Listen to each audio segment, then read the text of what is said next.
Olá pessoal, professor Gustavo aqui, e esse vídeo ele é a parte 2, ele é a conclusão do nosso estudo sobre o relevo do Rio de Janeiro. Então, vamos lá. Será que o Rio de Janeiro sempre foi assim?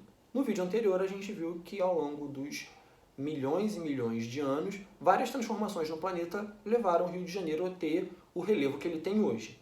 Mas há pouco tempo atrás, se a gente for comparar com esses fenômenos que levam milhões e milhões de anos, a gente tinha uma cidade bem diferente. Olhem bem esse mapa aqui. Nessa imagem aérea, a gente vê delimitado a linha amarela como era o contorno de parte do centro do Rio de Janeiro e como é hoje. Isso se dá por conta de muitos morros que foram arrasados e os fragmentos de rocha que sobraram desses morros deram origem a aterros. O Rio de Janeiro é conhecido por ser uma cidade espremida entre os morros e o mar, então qualquer metro quadrado novo é bem importante para a ocupação da cidade. E a gente tem uma outra imagem aqui que eu acho bem legal, que ela vai mostrar o Arpoador e Ipanema na década de 1920. E a gente tem uma grande duna ali, né? E hoje em dia a gente não vê mais essas dunas se deslocando devido ao ritmo da urbanização da cidade. Bom, a gente precisa falar um pouco sobre a configuração do relevo do Rio de Janeiro. Em primeiro lugar, a gente pode dizer que o Rio de Janeiro ele tem três grandes maciços. O maciço da Tijuca, o Jericinó-Mendanha e o maciço da Pedra Branca. Mas, Gustavo, o que é um maciço? Segundo o Dicionário Geológico e Geomorfológico, a gente entende que os maciços, que maciço é um termo descritivo, usado em geografia para áreas montanhosas que já foram parcialmente erodidas, desgastadas. O termo maciço deve ficar reservado para as grandes massas de rochas eruptivas ou metamórficas, que abranjam áreas relativamente extensas.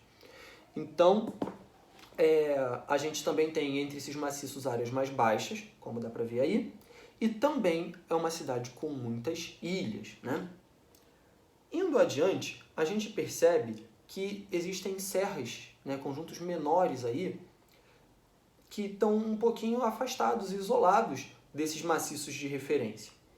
Então a gente tem aqui, por exemplo, a sul do maciço da Tijuca, um alinhamento entre o Morro dos Cabritos e o Pão de Açúcar.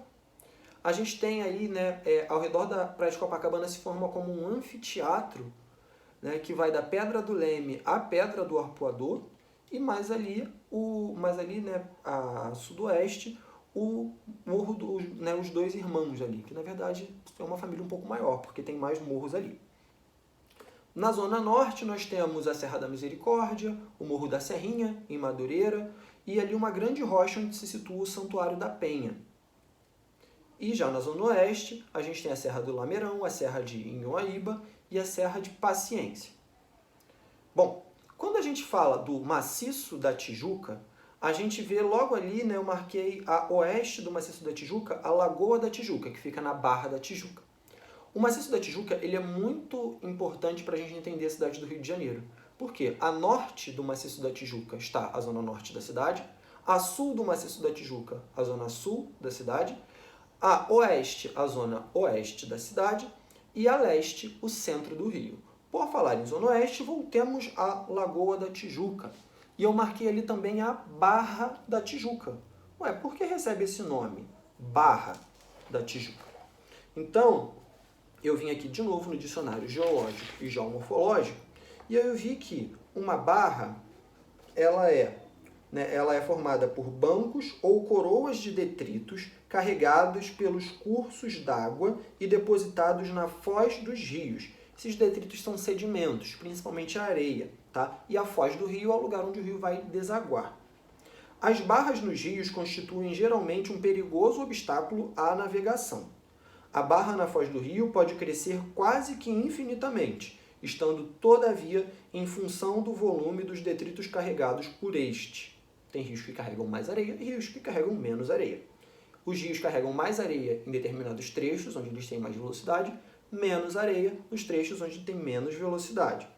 A entrada da barra significa também, do ponto de vista geográfico, a entrada de uma baía. Precisamos falar sobre baías. O Rio de Janeiro ele tem algumas baías importantes, como a Baía de Sepetiba e a Baía de Guanabara. Mas o que seria uma baía? Baía é uma reentrância da costa, ou seja, você tem a costa, uma reentrância da costa. Porém, menor que a de um golfo, como o Golfo do México, por exemplo, pela qual o mar penetra no interior das terras. A porção do mar que avança dentro dessa reentrância do litoral é menor que a verificada nos golfos e, além do mais, existe um estreitamento na entrada da baía. As baías podem ter extensões consideráveis e servir de abrigo às embarcações. Bom, ainda ali, voltando para o maciço da Tijuca, né, a gente tem ali uma imagem do Pico da Tijuca. Outra coisa interessante da gente ver é que essa parte mais a sul, a gente também do maciço da Tijuca, a gente chama de Serra da Carioca. O vale entre o maciço da Tijuca e a Serra da Carioca é por onde nasce e por onde começa a correr o rio Maracanã. A gente tem o estádio do Maracanã também marcado na imagem, a rodoviária Novo Rio, que é uma área que historicamente sofre com as cheias desse rio e de outros rios que fluem por ali, o que gera problemas até hoje. Certo?